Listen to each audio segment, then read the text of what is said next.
আজ 31শে অক্টোবর 2025 শুক্রবার, এখন রাত 9টা বাজে। এখন আমরা বেরিয়েছি লাইটিং এর ছবি তুলবার জন্য, চন্দননগরের উপর একটি এক্সক্লুসিভ লাইটিং এর ভিডিও তৈরি করবার জন্য। চলুন আমরা লাইটিং এর ছবিগুলো আপনাদের দেখিয়ে দিচ্ছি। এখন আমরা বিভিন্ন গেটের ছবি আপনাদের দেখাবো। এটি হলো সম্ভবত বৈদ্যপতার গেটের ছবি। চন্দননগরে ফরাসি আমলে ছিল গ্যাস লাইট, হ্যাজাক, ডে লাইট। বর্তমানে টুনি লাইট চলে এসছে, এলইডির 3D অ্যানিমেশন সবকিছু তৈরি হচ্ছে। চন্দননগরের আলো শিল্পীরা এই শিল্পকে এক নতুন উচ্চতায় নিয়ে গেছেন, এখন একটি বড় শিল্পে পরিণত হয়েছে। চন্দননগরের সমস্ত আলোক শিল্পীরা সারা বছর ধরে পরিকল্পনা পরিশ্রম করে বিভিন্ন আলোর থিম কারুকার্য তৈরি করেন। এদের মধ্যে উল্লেখযোগ্য হলো শ্রীধর দাস, স্বর্গীয় বাবু পাল, অসীম দে, পিন্টু মুখোপাধ্যায়, রাজা যাদব। এদের মধ্যে উল্লেখযোগ্য হলো স্বর্গীয় বাবু পাল। তিনি গত বছর 21শে আগস্ট 2024 পরলোক গমন করেন। তিনি সাম্প্রতিক ঘটনাগুলো থিমের মাধ্যমে আলো উপস্থাপনে দক্ষতা অর্জন করেছিলেন। চন্দননগরের আলোকসজ্জাকে এই বাবু পাল অন্য মাত্রায় নিয়ে গিয়েছিলেন। অমিতাভ বচ্চন সহ বিভিন্ন ব্যক্তিত্বের বাড়িতে চন্দননগরের আলোর জাদু তিনি ফুটিয়ে তুলেছিলেন। ভারত ছাড়াও তিনি গিয়েছিলেন দুবাই ফেস্টিভ্যাল, এমনকি প্যারিসেও গিয়েছে তার আলো শিল্প। তিনি টুনি বাল্ব থেকে এলইডির অভিনবত্ব আনেন। বাঁশের বাখারি থেকে লোহার মেকানিক্যাল স্ট্রাকচারে জনপ্রিয় হয় তার আমলই। কলকাতার শ্রীভূমি স্পোর্টিং থেকে শুরু করে দুর্গাপূজার কার্নিভাল, সব জায়গায় তারই আলো ব্যবহার করা হতো। তার শূন্যস্থান পূরণ হবার নয়।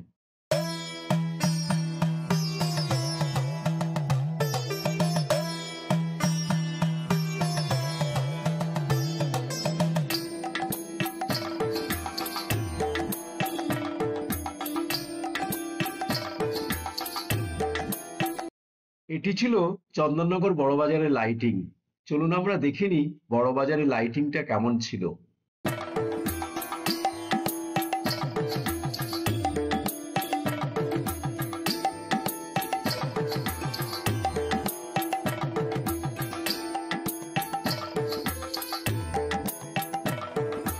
এখানে সমস্ত রাস্তা জুড়ে এক অভিনব লাইটিং এর আয়োজন করা হয়েছিল এবং প্রচুর লোকও সমাগম হয়েছিল।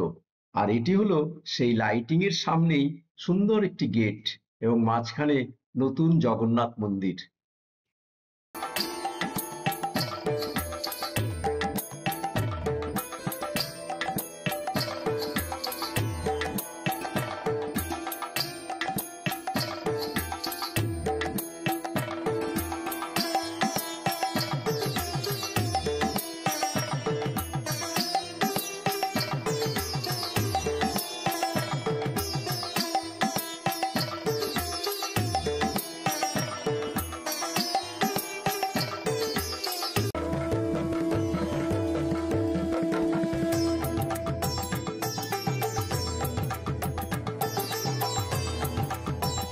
এটি হলো বাগবাজার পুজো কমিটির গেট। এই গেটের মধ্যেই শ্রী শ্রী রাধাকৃষ্ণের ছবি ফুটিয়ে তোলা হয়েছে। এখানে বিভিন্ন রঙের বর্ণ আছে, যেমন লাল বর্ণ, গোলাপি, নীল, সবুজ সমস্ত কিছু আছে এবং প্রমিনেন্ট। এই রাধাকৃষ্ণের গেটটি হলো জিটি রোডের পশ্চিম দিকে। এখন আমরা জিটি রোডের পশ্চিম দিকে যাচ্ছি। এই জিটি রোড ক্রস করে এগিয়ে যাব। আপনাদের জানিয়ে দিচ্ছি, এই রাধাকৃষ্ণের এই গেটটির সঙ্গেই আমি অন্য দু জায়গা থেকে যে রাধাকৃষ্ণের দুটো গেট পেয়েছিলাম, সেগুলো এই গেটের সঙ্গে একসঙ্গে আপনাদের কাছে তুলে ধরছি।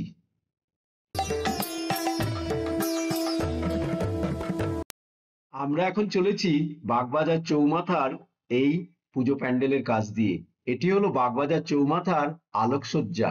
এখানে গত বছরও এরা পুরো রাস্তা জুড়ে আলোর ব্যবস্থা করেছিল। এবছর জায়ান্ট স্ক্রিনের মাধ্যমে বিভিন্ন ছবি ফুটিয়ে তুলছে। চলুন আমরা দেখতে দেখতে আরো এগিয়ে যাই।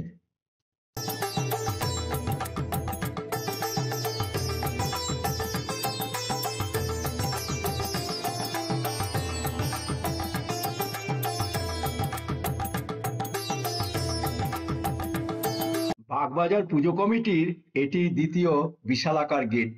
তিরুপতি মন্দির, মাঝে ভগবান তিরুপতি। এটি হলো জগন্নাথ মন্দিরের সঙ্গে ভগবান শিব, আর এটি বিদ্যালঙ্কারের গেট।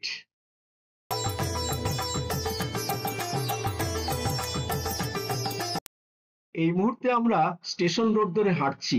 এটি সম্ভবত স্টেশন রোডের ফটকগোড়ার গেট এবং সামনেই আসছে মধ্যাঞ্চলের গেট।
এই রহস্যজনক কার্টুনটি ছিল বাগবাজার তালপুকুর ধারের।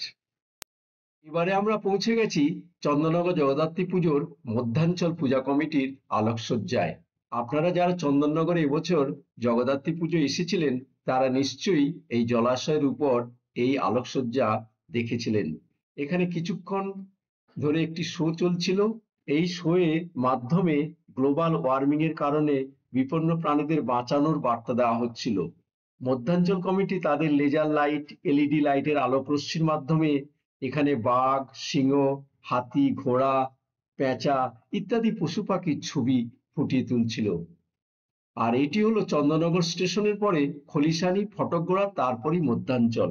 দূরত্ব 900 মিটার। সময় নেবে অটো টোটোতে 3 মিনিট আর হেঁটে 12 মিনিট।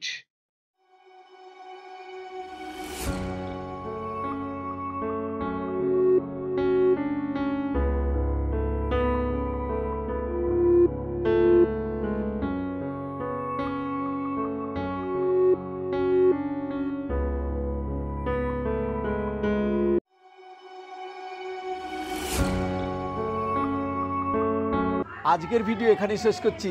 ভিডিওটি ভালো লাগলে লাইক, শেয়ার এবং সাবস্ক্রাইব করতে ভুলবেন না। সবাই ভালো থাকবেন, সুস্থ থাকবেন। পরে ভিডিওতে আবার দেখা হবে। নমস্কার।